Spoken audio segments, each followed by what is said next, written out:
Manchester United 0, Newcastle 2. Another abysmal night in the Premier League for Manchester United and Ruben Amorim. We find ourselves only 7 points off of the relegation zone. Are Manchester United really in a relegation battle for the remainder of the season? We've got 5 talking points on the game last night. Let's get right into it. As always, guys, thanks for tuning in. Please do smash a like on the video if you haven't done so already. Please do hit that subscribe button as well. We're on the road to 13,000 subscribers, and of course with your help we can get there. I do appreciate you tuning in. But as always, guys, we're going to start with the 5 talking points. First and foremost, we're going to talk about wrong team selection. And I think it has to be said, as big of a fan I am of Ruben Amorim, I thought he got the team selection wrong last night, I have to say. And not just in 1 or 2 areas. I think multiple areas he got it wrong. Now look, of course we've seen some changes in relation to the game previous against Wolves on the weekend, and I suppose the back 3 we only seen 1 change, and De Ligt came in instead of Lenny Yoro. And look, I don't think that was too big of a surprise. I did predict in my match preview that Lenny Yoro would maybe drop to the bench. He's a young guy, and I think he's probably one of the only young players that we've got in the squad that we don't have to overly rely on. You know, when you look at the likes of Kobbie Mainoo, Ahmad, even Garnacho, Highland up front, they are very young players, and there's an over-reliance to have to play them given the depth that's in the Manchester United squad. However, with the back line, it's been probably the most positive area of the Manchester United squad so far this season, even though we're going on a really poor run at the moment. We've got the likes of De Ligt, Maguire, Martinez there, where we can bring in Lenny Yoro in and out. Now, he did come on and he made a substitute appearance, of course, but the fact that we've got an awful lot of depth there and cover means we don't have to play the young kid there. The main area of concern, and I said it as soon as the starting 11 was announced, it was Casemiro and Eriksen in the midfield. Casemiro and Eriksen in midfield 18 months ago we knew wasn't good enough. You know, Erik ten Hag had an over-alliance to play both of them together in midfield alongside Bruno Fernandes, and we had massive complications in terms of how, you know, we were played through too easily in midfield. And, you know, when we seen how Erik ten Hag specifically set up, obviously it was more of a 4-3-3, but let's say, for example, this was Bruno Fernandes. We can bring Bruno Fernandes in here, for example. This is how basically this midfield under Erik ten Hag was set up. It was Casemiro, Eriksen and Bruno Fernandes. Now, we knew that Bruno Fernandes likes to wander, and, you know, he likes to attack, and he likes to maybe not play to such a structured role. And that left Casemiro and Christian Eriksen playing together in midfield, and it meant that we were massively run through an awful lot under Erik ten Hag, and I was really surprised to see Ruben Amorim play the two of them together. We know there's no legs in the midfield when they play together, and Gary Neville hit the nail on the head last night on Sky Sports, and he's right. And I think anybody who's played the game to, you know, into their mid-30s at any level would say the same thing. When you're playing in a certain position on the pitch in your mid-30s, the last thing you want to see is somebody right beside you in their mid-30s as well. And that's what we get with Christian Eriksen and Casemiro. And I think Ruben Amorim seen that last night, and I think he knew. I mean, look, he made a change after 25 minutes, so I think he was aware more than anything else. I think Ruben Amorim knew he made a mistake, and in fairness to the manager, he didn't wait around. He made the change after 25 minutes. Now, we'll talk about the change specifically, but I think it's quite clear now that, you know, well, not just now, but in the past, that Casemiro and Eriksen can't play together. And if we do that again, especially against the young, hungry, energetic midfield that we seen in Newcastle last night with Bruno Guimaraes, Joel Linton and Tonali, I mean, it was clear from minute 1 that we were going to get ran through, and it didn't take long for that to come to fruition. It can't happen again. Now, next up, Joshua Xerri. I feel sorry for the kid, I have to say. I feel sorry for him. It was a desperately disappointing night for him. However, he hasn't had a great start. He's had a very poor start to his Manchester United career, it has to be said. And, you know, when we seen Kobbie Mainoo warming up last night and being brought on after 25, 26 minutes, I was initially thinking that it was going to be the likes of maybe Christian Eriksen, and it was going to be a straight swap like for like. in terms of that number 6 position, but it wasn't. It was Joshua Xerri, and there was no big surprise, to be quite honest with you. He gave the ball away on countless occasions in the 25 minutes that he was on the pitch. He didn't hold the ball up well, and this is not just last night. This is throughout the season so far for Joshua Xerri. Doesn't hold the ball up well, gives it away an awful lot. For a guy of his size, is very, very what's the word? He doesn't impose himself on the game enough for a guy his size. And that's really telling. And on top of all of that, he doesn't score enough goals and he doesn't create enough for the players around him. It's been a really, really poor start. Now, I don't know about Joshua Xerri before he came to Manchester United. I knew very little about him, and the majority of United fans knew very little about him as well. And that's probably the way it should be. You know, you take, as a fan, you take the recommendations and you know, the belief that the likes of Ineos and the Wilcoxes and the Baradas and, you know, even the Dan Ashworths when he was here, that, you know, these are the players we want to sign. We've scouted them. We've looked at the stats. We've looked at how they play and they fit into the system. Now, this guy so far hasn't done that. I don't know if he's going to have a long Manchester United career, if I'm being honest with you. Now, the crowd cheered when he came off last night, and I don't agree with that. I really don't agree with that. I think it's quite harsh on the kid. However, there's one way to change that, and that's to play well, and he hasn't played well enough this season. He really, really hasn't. What does this do for his confidence going forward? I mean, you know, as a young player coming into a Manchester United squad, you know, in his first season, to be substituted like that after 25 minutes can't be good for your confidence. Now, this is going to make or break him, in my opinion. I think, you know, let's see what you're made of now. Let's hope he can bounce back. And again, look, I will say about any Manchester United player, if they put on the jersey and they're out there playing for Manchester United, I want them to do well and I want them to succeed and score goals and make assists. I just don't see it coming with Joshua Xerri, to be quite honest with you. Do you give him the remainder of the season? I think that's fair. You know, nobody is talking about getting rid of him in January. Give him to the end of the season. Let's see what he can do. But I don't see him being a player that's going to be a long-term Manchester United solution. I really don't. Now, next up, Wingbacks. And it's been quite an in-depth talking point around Manchester United over the last few weeks. And look, we knew with Ruben Amorim coming in that wingbacks were going to be key to how he wants to play. And I think the big talking point around Manchester United over the last few weeks with the wingbacks is that we're not attacking enough with the wingbacks we've got on the field.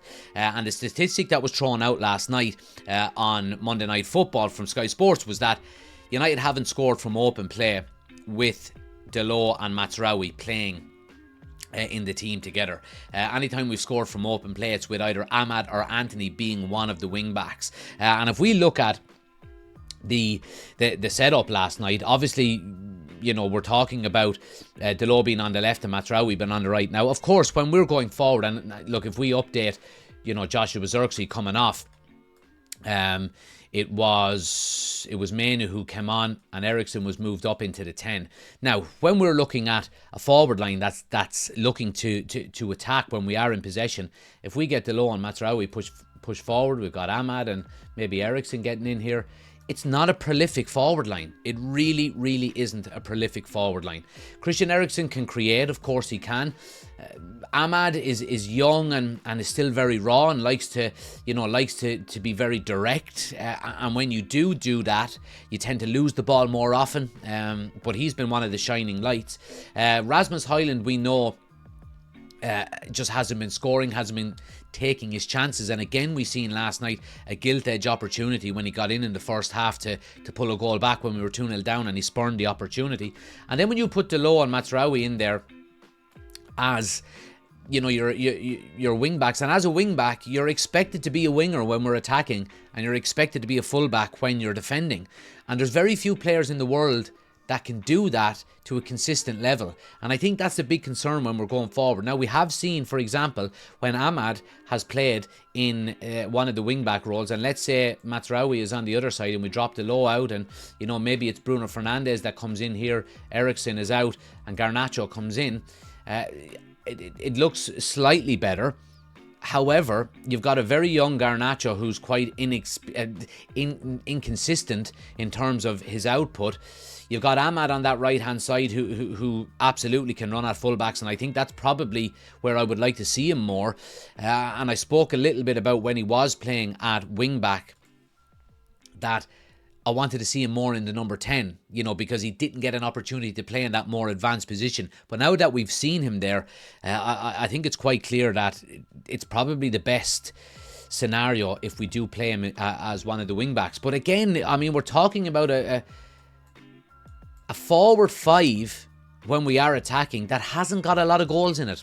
It hasn't got a lot of goals in it, to be quite honest with you. Hyland isn't a prolific goal scorer yet. Garnacho isn't a prolific goal scorer yet. Bruno's numbers have really, dropped off since, I would say, since Solskjaer left and Rangnick left, when he had that free role, and with Ten Hag coming in, and now the new manager Ruben Amorim, he's been asked to play a more structured game. It's a big concern. It is a big concern, and I think that wing-back area is an area in January that we are going to have to look at improving. I think it has to be the case, and, when we're talking about, what the manager wants and maybe what we're going to get in the summer or in January, I don't know what business we can really do, to be quite honest with you. I think, do you go out and prioritise a left wing-back, or do you go out and prioritise a prolific goal scorer? I think it would be easier to get a wing back, if I'm being completely honest. I think that's probably the easiest. I won't say easiest. It sounds like we go out and sign a left wing back really easy, but somebody that can go out and play that position. I think it would be easier to get somebody like that than it would be to go out and sign, a 40 goal and assist a season striker. They don't grow on trees, and you're talking about somebody like Osman or Gyökeres. They're not going to be easy to get in January. It's a big concern, and it's a concern that needs to be looked at in January. That wing-back role on both sides is vital to the way Ruben Amorim needs to play, and it needs to be improved. And last but not least, Ruben Amorim, don't change your tactics. This is what I want to say. I do not want to see Ruben Amorim changing his tactics. I really don't. We've spoke about the reasons why Ruben Amorim has been brought into Manchester United, and it's because of the success he had with how he plays. And if the players are not good enough, these current set of players, then so be it. Stick to your guns and stick to what you know. Now, look, I do understand that we are in the busy period of, Christmas and New Year's, and in the Premier League, you play an awful lot of games, and there's not a lot of time to get on the training pitch and to coach these players into what he wants. And he mentioned it last night in his post-match press conference that, we haven't had a lot of time to train. We've seen an uptake when I first arrived because we could train more. But now that we're in the busy period, it's just play a game, prep for the next game. Play the game, prep for the next game. And there's not an awful lot of actually coaching being done. And I do think we will see an uptake in Manchester United's performance levels once the fixture list starts to calm down a little bit after the winter break. There'll be a week off, I think next week, is it? Or maybe not with the FA Cup. Whatever the case may be. I think once we get back to one game a week, you will see an uptake in Manchester United and an improvement on his system. Now, look, he did say last night as well, when he was asked if he's going to, if he keeps losing, will it be impossible to sell his idea? And he says, if I change the system completely, I don't know if I am nearer to winning. If I change the system and continue to lose, then it's worse. So you don't know, and I don't know. I see the game in a different way. He also said, if I know for sure that changing the system will get us nearer to winning games, I will do it. And this part is the key part for me, and he's dead right. When you have to change a coach, especially in this type of club, it's because they are not winning. In that moment, after 2 years of playing that system, working in pre-season, and they are still losing. And he's absolutely spot on. Basically, what he is saying here, when he was asked, why don't you go back to playing a way that the players know? He's dead right in what he says. He says, they were playing that system for 2 years and they weren't winning. So why would I change it? I need to stick to what I know, because I know that can be successful going forward, because he's done it before. And he's absolutely dead right. He's absolutely dead right. And this is the main reason why I want him not to change his tactics and his outlook and the way he wants to play, because he knows it's been successful. And likewise, the previous way of playing, if you revert back to the previous way of playing, we weren't successful under that previous way of playing. And it also gives the players a buyout. It takes the spotlight off of the players and says, you know, you might have it, like we've seen under previous managers, you might have an initial uptake, but eventually you'll see after 18 months, 2 years, it'll happen again and the cycle will continue. It's time to break that cycle now, and Ruben Amorim has to do it, and I think he's doing the right thing.